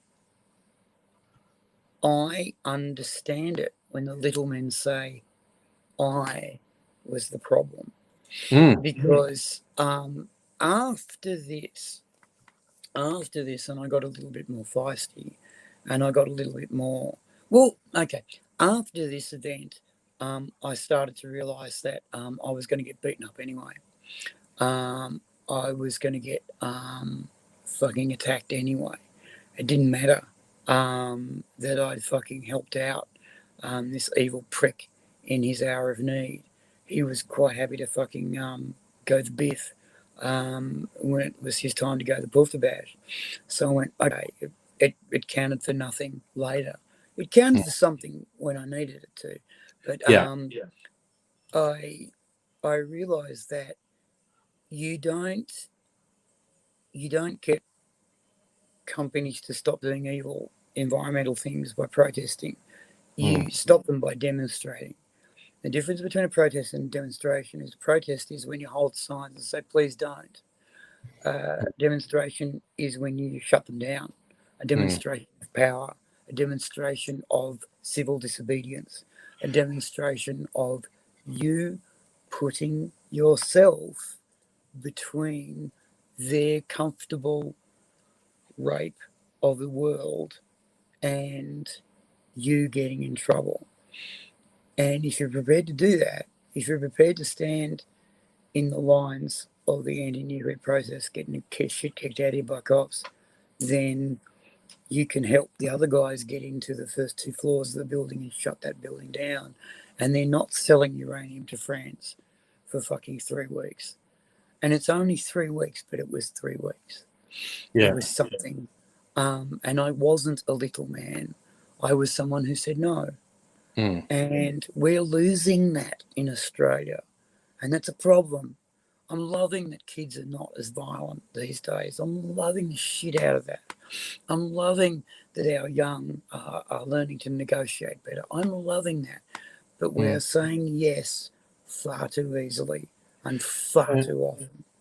But I have been heartened by particularly some of the young folk with climate protests and whatnot, and putting it on the line and getting the shit kicked out of them by cops, while Dan Andrews cheers the cops on, which is again is an important thing to note.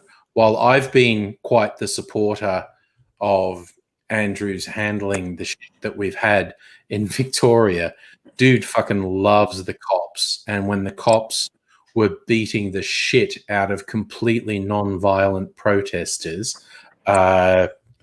he was 1000% on the cops' side. He is part of the establishment. He has no option. He has no option. Well, he does. No, he's the premier. He has no option. If he turns around and says for one moment the cops did wrong, he has immediately admitted he's lost control of the cops, and that's the last day of his premiership. It's over. But that's the choice. That's why I'm just arguing at the phrase he doesn't have a choice. He wants to maintain power. To maintain power, he has to be 100% on the side of the cops. But he can't. He has the choice fire- to walk away from that. He can't fire the commissioner if he's not the premier.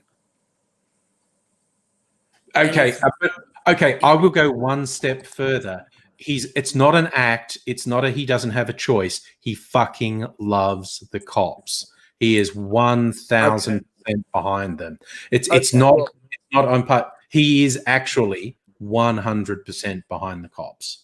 Okay, I can.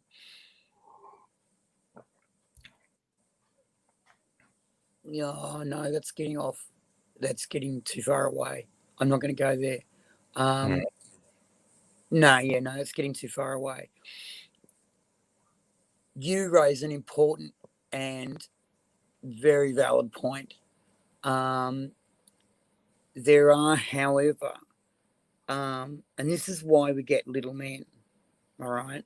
There are, however, realities that have been written in by our betters that make it very, very difficult to abstain or to disobey.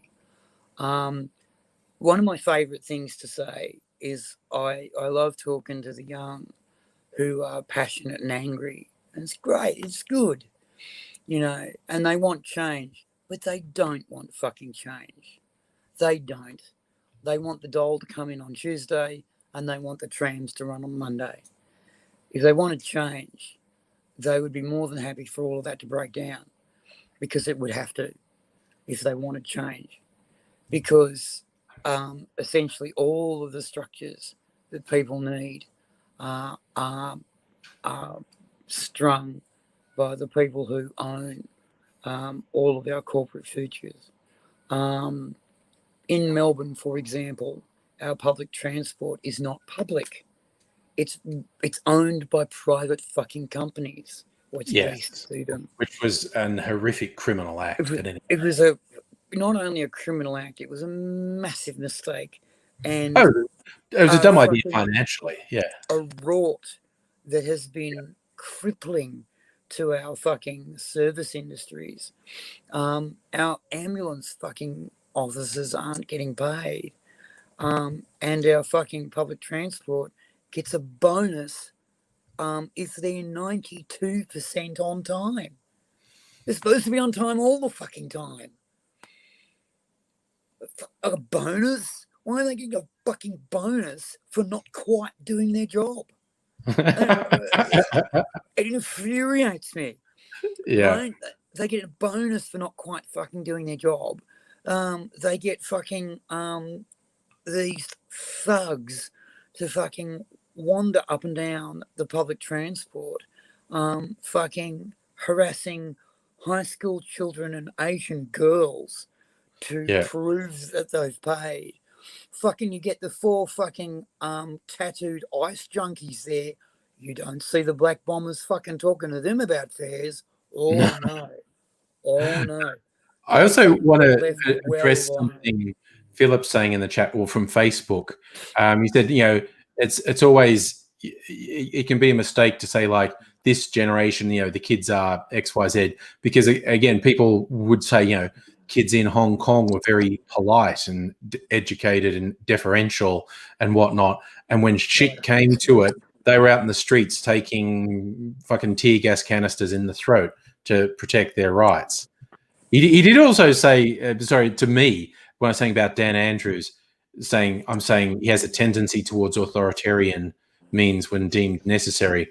And not the dictator Dan stuff. That's the ridiculous fucking propaganda from the Conservatives. But I would go further to say than saying he has authoritarian tendencies. He has never met a punitive approach to a problem he doesn't like. I don't disagree with him all the time with the fines and the police presence and the whatnot. But you look at his actual track record, what he's actually done, and I think it's completely reasonable to say he's never met a punitive response to a problem that he hasn't liked. But see, here's my dilemma. He is so much better than so many of our alternatives. Oh, there is no alternative in Victoria. There's no alternative. In fact, look, it's an incredibly low bar, but I'm definitely of the opinion he is the best political leader in this country at any level, state or federal. And I don't think it's even close. But that's still a really fucking low bar. Which is sad but it's a really fucking low bar. He's taken this state through the toughest fucking year we've ever had. Yeah. And even prior to that, the fires were happening, he basically put his hand out and said, please, Jesus, help us. And the federal government said, I'm going to Hawaii. And then he put his hand out to federal Labor. People don't understand that state Labor and federal Labor never get on, ever. There's usually lots of differences between them. There's usually a lot of fucking gap between them. He put his hand out to federal Labor and said, please help us. And they came. And that's going to get fucking Albo the job, what he did during the fires. And then everyone has already forgotten how horrifically bad Morrison was and how comparatively stand-uppy Albanese is. The current public mood, and it is Albanese's fault, is that Albanese is weak as piss, and Scotty from marketing is the dad figure who's, wanting sensible opening up to happen. When Dan asked for money, please, that you took from us for fucking equipment and people. And could we fucking try and fucking isolate these people? The federal fucking government said, you can fucking have the job seeker rotting people, find you some security companies to fucking keep them in hotels. They were rigging fucking unemployed people up to be security guards on below minimum wage. And the fucking federal government then had the gall to turn around and say, Andrews let the fucking virus escape. He fucked it completely. When it was their responsibility to keep these people fucking locked up. They did fuck all about it. Finally, Andrews turned around and said, I'm going to use the fucking cops. And the federal government said, no, you can't be doing that because you need army assistance and we're not giving you army assistance. Andrews asked for army assistance. No, he didn't. No, he didn't. That's a thing that that is a thing he's categorically stated on the record for the inquiry. Okay. He said he was not aware of army assistance being offered and he didn't ask for it. That's a central bit of the furor with the thing, because the federal government kept saying we offered it and it was rejected, and Andrew said it was never offered. It wasn't offered to reject it. You never got it. He did not ask for it. That I just have to stress that is not a thing that happened. Okay, that's all right. a central part of his testimony. In that case, I totally respect that, but you see where I'm going with that was that they fucking withheld the fucking army from him. He didn't want him. He didn't want him. But he's made it clear he probably would have preferred the cops, but the cops said they didn't want to do it, and he loves the cops, so he went with what the cops wanted, and the cops just said, put some security guards on there. What? We're not security guards. Get fucked. Just put some. And so we went, okay, we'll put some security guards there, and then it was given out. And this is my favorite thing when people go, you should have known that wouldn't work. I said, could you imagine what would have happened if ahead of time, with no evidence whatsoever, Andrews went, I'm not using private enterprise. They're a bunch of fucking cowboys who'll fuck everything up and get below minimum wage people in with no training. No, I'm going to have the army on the streets. They would have called in communist dictator. Yeah. That, in hindsight, that's what all the fucking liberals are saying should have happened. But it does not take a genius to see if with no evidence, with no evidence, he'd said private enterprise can't be trusted. the army has to take to the streets to control things. Yeah. They would have lost their fucking mind, and that disgusts me. Look, there were clearly some fuck ups in the handling of it, and there was some bloody yes minister level public service fucking around going on, because this whole we don't know who made the decision. It's like, you can't fucking fool me. You did that on purpose. You all collectively agreed these meetings won't be minuted. No one's going to be held responsible, because they didn't envisage the worst case scenario. It's this Humphrey thing of putting a sticky note on a file. Yeah. And when you disagree with what's been made in a decision, you put a sticky note with saying, I disagree on the file. And then if everything goes tits up, you pull out the file with your sticky note saying, see, I said it was wrong. If everything goes right, the sticky note gets lost. Comes off. Yeah. But if you've got minutes from a meeting, they can't, it's a criminal act to lose the minutes from a meeting. So there was yes minister level bullshit going on. So nobody made the decision. Because they just didn't imagine the worst. That works all the time. Like, if it was a little fuck up, if it ran over budget, if there was saying, it was just like, well, who said it? Oh, we don't really know. It just kind of happened. But they didn't envisage the worst case scenario happening. Which I don't know whether you say they were naive. They just thought, well, they're security companies. Don't they know how to secure things? We'll just give them the job and it'll be done. They didn't envisage the worst case. I'm going to stick by this. That was a federal fucking choice. The security companies were a federal fucking choice. No, that is categorically wrong. That is absolutely categorically wrong. Tell me how. It was all because that's not even up for question. That isn't even up for question. That was run and administered by the state government and the public. Yes, it was. But they were fucking told by the federal government to fucking get private security into it. No, that is categorically not true. That would have come out in the inquiries. It's what Dan Andrews would have been saying. The entire operation and all the decisions and all the operational decisions were made at the state level. That absolutely categorically did not happen. There was not a directive. There's not even a gray area. It categorically didn't happen. Okay. So okay, fair enough. But it shouldn't have been a problem. But it was incredibly rushed. Yes. It was incredibly rushed. No one envisaged the worst case scenario.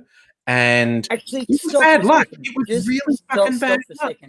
You know the worst bit about this? Yeah. Is that you and I are not stupid people. Yeah. Right? You and I are not stupid people. Now, what has happened here is that you have a folder of facts in front of you that are undeniable. That are undeniable, right? Yeah. And you can say categorically that these things occurred in this way, and these are the people responsible for them, which is correct, absolutely correct. And I know for a fact that the reasons behind these decisions happened from a different angle. And you and I, who should be fucking burning down the same building, fucking arguing against each other, which is really wrong. Which is really wrong. And this is how they fucking do it. And this is why Scotty from marketing's got to go. Because this shit has happened so much over the last several years that this country is in trouble. And it wasn't in trouble because of COVID. It was in trouble because of Scotty from marketing. Oh, absolutely. Absolutely. They were running this country into the fucking ground a long time. Yeah. And now they've been getting another let off because they're going to say, oh, COVID fucked us up. Yeah. Because I'm sorry, but I saw the shops getting shut before the bushfires. Yes. Before all their bushfires, the fucking shops and the strip malls were getting shut. because there was no money in town. People were going broke. Businesses were going under. Scotty'd fucked it. Scotty and his mates had fucked it badly because they were trying to concentrate money at one end of town, and they were doing it fine, except that they forgot that the consumers need to spend to fucking make sure the fucking money keeps on going. They forgot about flow. I'm not an economist, and I know about flow. I understand about flow. Money to spend.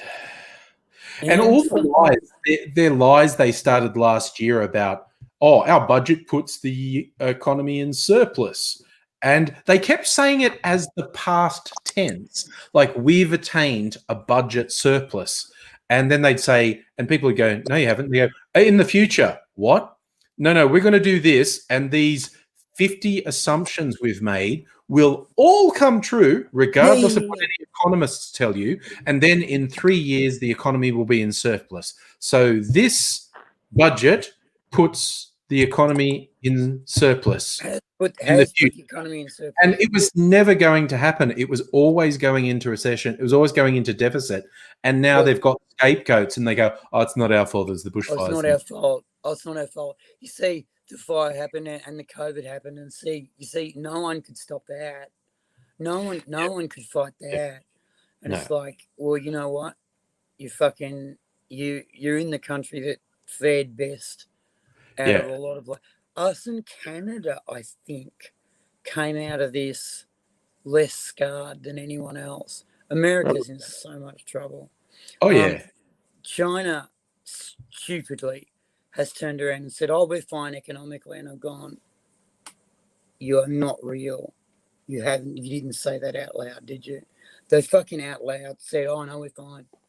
Which you sit, so dangerous, because people are going to fucking go, great, well, that's where the money's got to go, and fucking crunch. We've all seen China collapse from the inside so many times since the Qing dynasty. That's how it does it. It's super historic. From the inside, it just falls apart because the fucking timbers on the inside are rotten. Down it goes. And the peasants from the country come into the city, and all of a sudden there's a fucking great leap forward. That's why Tiananmen Square happened, guys. Fucking, fuck's sake. And you've got Trump running around saying, everything's fine. And like, dude, you have coronavirus. The thing that you said wasn't a big deal, you have it in your possession. You got it because of your stupidity. You let someone give it to you in one of your super spreader meetings. You've killed 250,000 people of your own countrymen. The next 6 months are going to be way worse than the last 6 months. But anyway, I actually wanted to say a quick hello and goodbye to Simon Yellow, who just came in to say hello on Twitch, and also goodbye to everyone because it's bedtime. It is bedtime. Hey, thanks for letting me play tonight, man. It was good to see you, man. Everyone's been missing you. So it's great that you braved at Son's teeth. And can I come and play tomorrow night too? Tomorrow night, it's a party night, Friday night. You've got to do a video too, don't you? And I was gonna I still have to decide what to do. So the food for thought, I think I'd like, if possible, to do theme videos for something that's, an on this day type of thing. Now there's two ways I might go for 3 videos. One is there's a dude who is quite famous. 2 seconds. I will be back. All right. Throw this out to the people out there. Actually, might say my themes for the videos for cocktails. There's a guy called David Embry. It's his birthday next week. Well, he was born in 1886, so he's been dead for a while. But he published a very influential book in 1948 called The Fine Art of Mixing Drinks. Now, he wasn't a bartender. He's like me. He's someone who liked other people making drinks for him and would make drinks for his friends at home. So Embry never actually worked in a bar. He just collected recipes.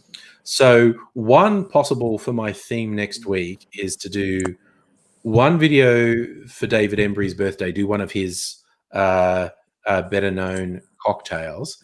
It's Guy Fawkes night, as in, remember the 5th, is it the 5th of November? Gunpowder, Fire and Plot.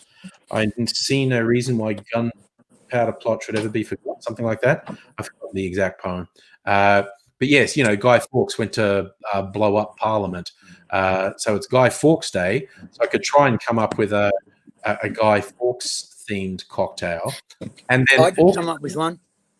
Also, on the Trust me, weekend, I know all about Guy Fawkesing stuff. Harvey Wallbanger Day, which is, a very cheesy cocktail from decades past that I could maybe tweak a bit and make a bit more respectable. Or Guy Fawkes something.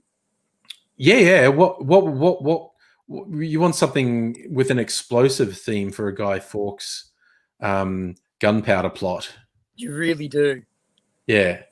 I mean, when I looked online, all the theme cocktails people have were burning ones, symbolic. And I'm not lighting shit on fire in my kitchen. No. So I have to try. Go bang. I could do a David Embry and a gunpowder plot and a Harvey Wallbanger, or I could just do 3 different David, because he wrote a whole book and there's a lot of cocktail recipes in there, and I could just do 3 different David Embry recipes. But I have to decide.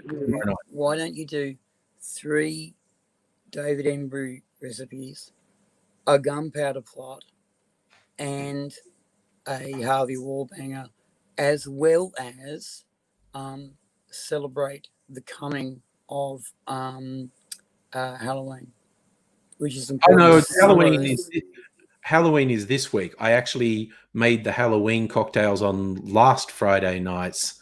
I know, but for us, for the real people. I don't understand what you're saying.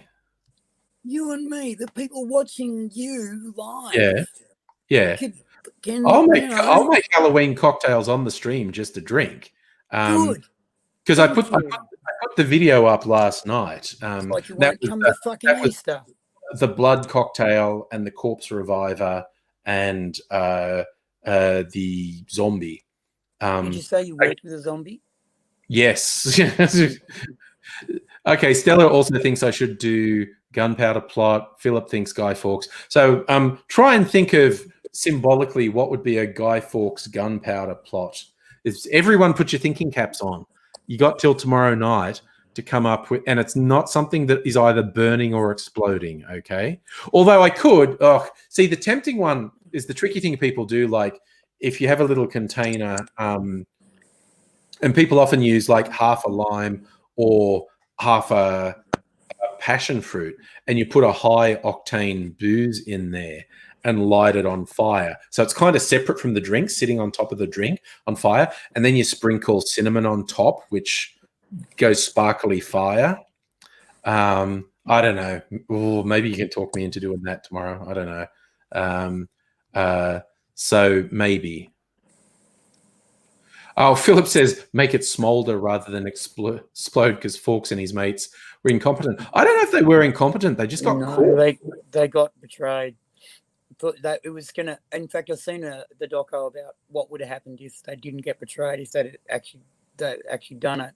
And there was one leak where one of the plotters warned his cousin not to be in the house at the day, and that was all it was. He said, "Don't be on the house on the day," and then the spy master fucking went through and tortured several people and arrested a lot. I've seen the doco about what would have happened if they'd have actually managed to light it. Fuck me. History would have changed. Very different. They were literally blowing up Parliament and the King. The King was going to be there. And no. They were going. It wouldn't have just been Parliament and the King. It would have been several buildings around. Oh, yeah. Very different. And their plan was... Lords, don't worry about it. Land up for sale, mate. Land up for sale. They were planning to put the king's Catholic daughter on the throne because the king and the parliament just kept making just insane anti-Catholic laws. But anyway, okay, so we've run a little bit over. So we've got to tomorrow night to think of a gunpowder plot. Maybe it needs all English components, like I don't know. We got to think. Hey, thank you for letting me talk to you, and thank you for arguing with me. Yeah. So we had a good argument. No. Well, the only argument, like, we agree on stuff. It's just a couple of things I had to pull up and say, well, that is not strictly what happened. But in terms of who should be dragged into the street and beaten with sticks, we can completely. We are in lockstep. We are in lockstep with that. Absolutely. And this is it. And this is about how information is portrayed. It is the story that you get. It is the story that you're given, and the scope of the story that you're given. And fucking, because one man owns most of the scope of the story that we're given. Yeah. That's a fucking problem. Yeah. That is a fucking problem. Yeah. Yes. And that's something we can explore another time. But for tonight, going to bed. So take care, all you crazy cats and kittens, and see you another time. Bye.